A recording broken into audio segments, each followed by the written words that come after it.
We got a What? couple important bits of action to talk about. Just I would something. say, Just something important. Like yeah. our first ever United States women's national team roster under Emma Hayes.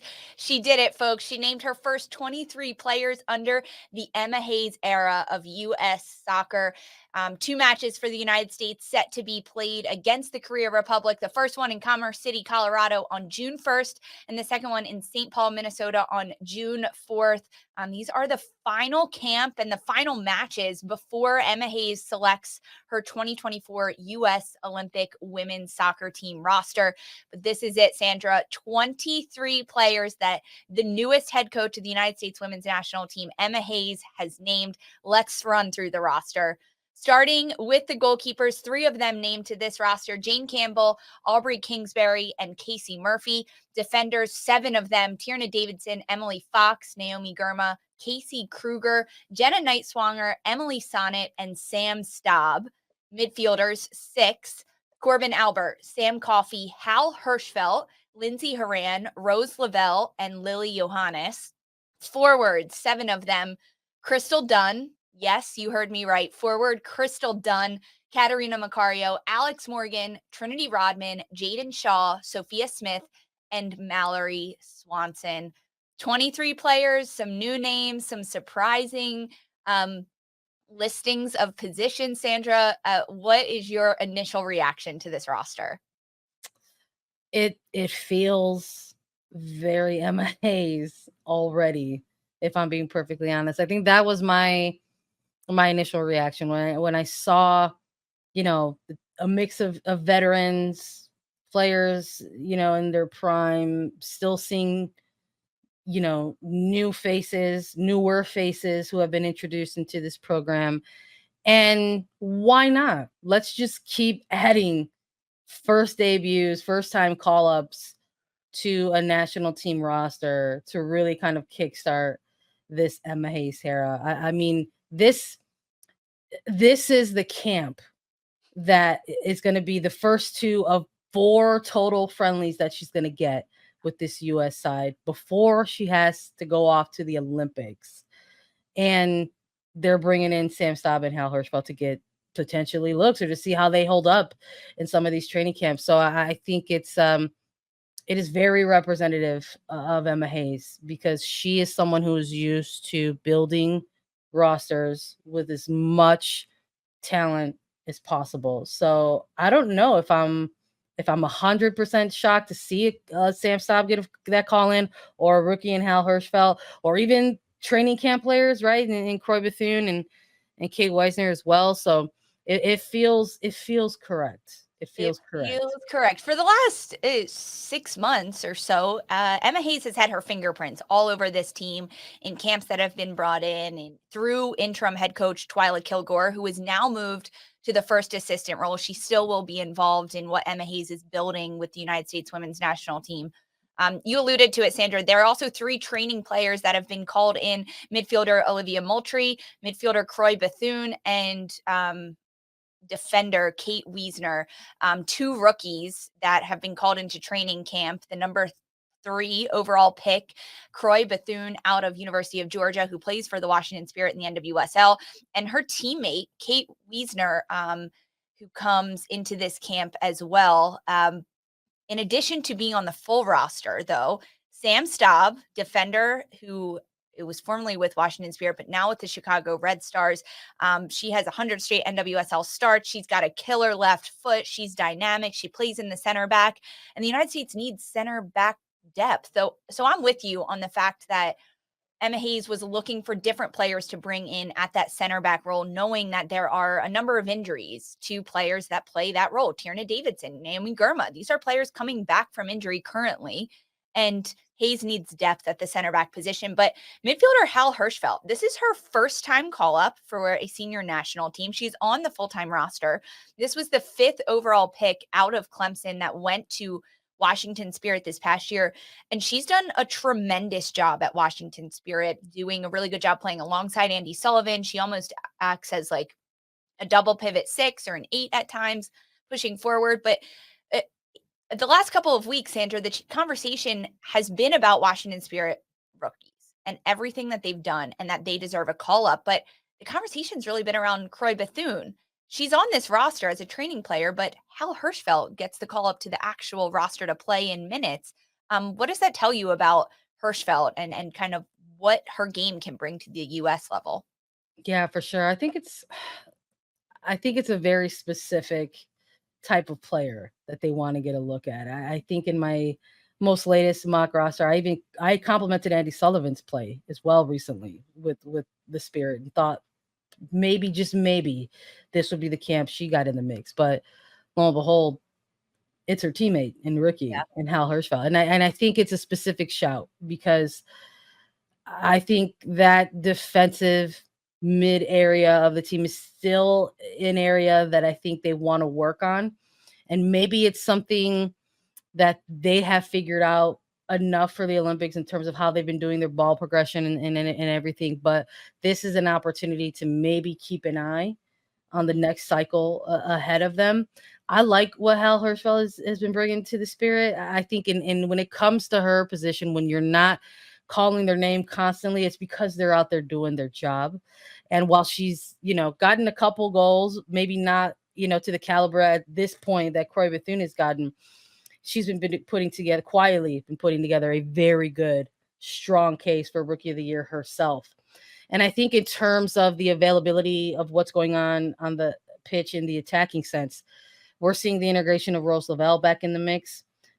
I can only imagine Emma Hayes getting excited at the opportunity of being able to coach a player of her caliber as well.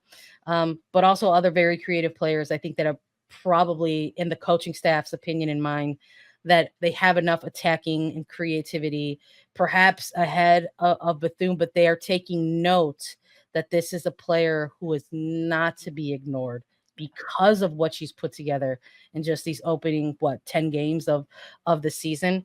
So I think it's a bit of more of a nod and a shout to say, we're recognizing your efforts. Right. We're going to get you in the mix, but we got to see about some other things here ahead of the Olympics. Totally. I think that's a great shout. They also, Emma Hayes has brought back in midfielder Lily Johannes, who plays overseas. She plays for Ajax. She was called into the She Believes Cup camp. She Believes Cup camp, and did not get time. She did not get a cap there, but she is back on the roster. We touched on Sam Staub. Alex Morgan is also on this roster. A bit of a surprise for me, considering she hasn't played in nearly a month with San Diego Wave due to an ankle injury. Does this mean she's potentially on the mend? Or are you surprised at all to see Morgan on this full roster? No, yes and no. It's a mix. Mostly no. This Alex Morgan, we haven't seen her, for the Wave recently, but at the same time, that's also to say we're not too sure of how close she is maybe in trainings or what things look like week to week. Now, she's getting called into these camps. Are we going to see her get game time in these national team games? Look, I think that's going to raise even more question marks if we do, because it's not just her, right? It's Jaden Shaw that we've seen navigating injury. We just saw Naomi Girma pull a 45-minute shift for the first time in weeks. Albie Dahlkemper was someone whose omission was on this roster as well, in a similar boat with that notorious thigh injury at this point for so many players. But she's Alex Morgan. And I think if anything else, they want to get her in to get a chance to evaluate her on the national team side of things in terms of her progress with her current injury and sort of see where she stands. I think that's also why we're seeing some tweaks a little bit in this forward pool with Crystal Dunn promoted to being a forward, and how is that going to come into play? What type of opportunity is she going to get, knowing that there's a couple of injuries to Shaw and Morgan here?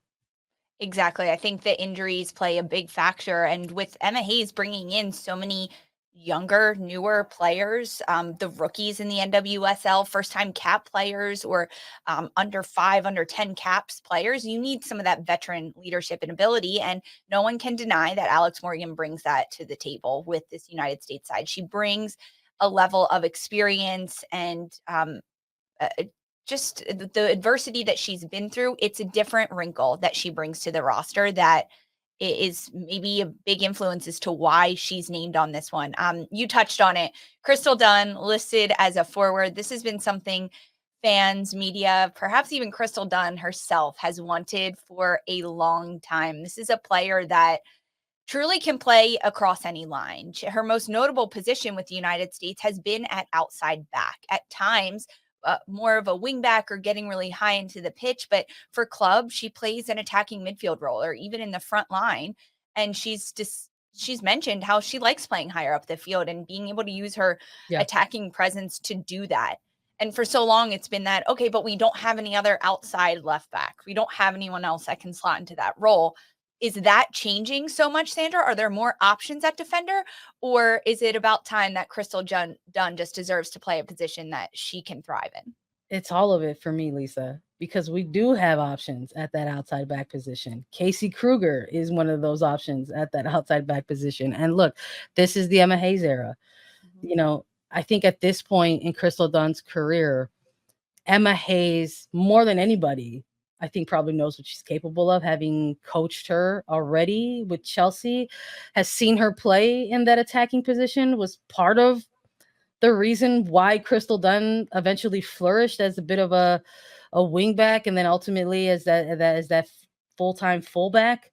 This is someone that this is a player whose profile that Emma Hayes is very, very familiar with. Yeah, shout out to Esty Miller. Emma knows. Emma knows Dunn at forward. So I think just maybe there's going to be an opportunity here for both of them to get refamiliar with each other, in terms of playing an attacking role for the United States, because that's not an area in which Crystal Dunn has gotten a lot of opportunity at the senior level. And so maybe this is, both, Hayes' way of saying, like, let's see what we can do here together. And I'm hopeful that maybe we'll get to actually see it. I don't know if you make this type of move and then we don't see it. I hope so. I mean, either way, like Crystal Dunn deserves to be on this roster, if nothing because of her versatility, right? And because she can play across all of the lines. And that is a caveat that I think we would be remiss if we overlooked, that for so long, Crystal Dunn, even 70% at left back, was better than most people's 100% at left back, because she is that good, even though that's not her original position or preferred position that she plays. Okay, there are a couple players not named to this roster, snubs, as you'll call them. People in our live chat on YouTube are asking us to hear about the snubs. So if you only listen to this as a podcast, jump on youtube.com/attacking third Wednesdays at 11 a.m. because we go live every single Wednesday. And we're talking about snubs live on YouTube for the United States women's national team. Lynn Williams, forward, not called up to this roster. Goalkeeper Alyssa Nair, not called up. And I'm going to do defender Abby Dahlkemper, also not called up. Those are three of the snubs that I noticed throughout this. Anyone that I missed, Sandra? I'm sure folks will say that, one of their preferred players is a snub. I'm sure folks will say that Alyssa Thomas, for example, is getting a lot of minutes, putting together active performances for Angel City, and maybe she should get back in the mix. I mean, I'm still here on the Ashley Sanchez train. How is she not back in the mix for this? I thought maybe I mentioned Eddie Sullivan earlier. I'm also going to include Ashley Sanchez in that case. Maybe she's also considered a snub as well at this point, but I think the biggest one, I think that we've all been sort of, kind of taking note in this one is Lynn Williams. Yeah, big absence, because for Abby Dahlkemper, coming back from a bit of injury, one of the players I missed, Alyssa Nair out right now with a thigh injury, who I think that is a big snub, that but there's a reason for it because of an injury. So we have the three other goalkeepers being called into this one, Casey Murphy, Jane Campbell, and Aubrey Kingsbury, who we haven't seen in a long time on this roster in rotation. But Lynn Williams, I mean, why no Lynn Williams, Sandra? Any ideas? No. I'll just be frank. I'll just it was honestly like, I was like, okay. But having sat with it a little bit, that Gotham squad has had to, unfortunately, get a little bit of a grinding start to their season. They've had to manage the loads and the minutes of some of their national team players. And to Lynn Williams' credit, she's absolutely worked her way back, in my opinion. I think she's not only worked her way back, but showed how valuable of a player she can be in the attack. But I do wonder if maybe there wasn't enough there to call her in, or maybe the other side of that coin is that they know exactly the type of player she Yeah. is, and maybe it's not for this time. I did have a thought, Lisa. I think if we go back to the previous era with Vlatko Andonovski, there were a number of times we would talk about this roster and Lynn Williams specifically, and I would refer to Lynn Williams as a very Vlatko Andonovski specific Yeah. type of player. I don't know if I would refer to her as an Emma Hayes specific type of player, and I think that's also part of this equation here too. What's the But biggest difference between a Vlatko player and an Emma Hayes player? I think we're actually going to still learn a little bit of that, because now we're going to see Emma Hayes on the sidelines. Now we're actually going to see perhaps some of the tactics that she wants to put in concrete. We've just seen a blueprint. I think we've just seen blueprints and ideas. Twyla Kilgore herself has said that they wanted to slowly weave in some things, not fully shake it up and change it up. That they wanted this team to work on getting good performances and results, getting that confidence back under their feet, working on ball progression, making sure that they had all of that under their system. And now I think we're going to see. I think with Andonovski, I think obviously we saw the 4-3-3. That was his prototype. That's where he wanted to go. That's where he wanted to live and stay.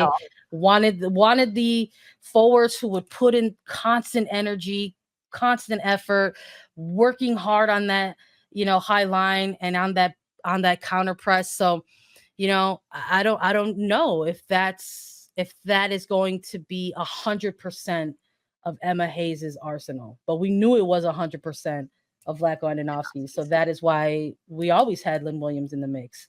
Yeah, I think that's about this next shout. Interesting. And I think also important to note that this isn't the Olympic roster. This could also be an opportunity for Hayes to look at some players and say, yeah, you're not ready, and know that maybe someone like Lynn Williams is. I don't know about that. I kind of understand what you're saying, that the type of player that Lynn Williams is and the positives that she brings aren't necessarily what Emma Hayes is looking for, in the sense of like good counter pressing abilities.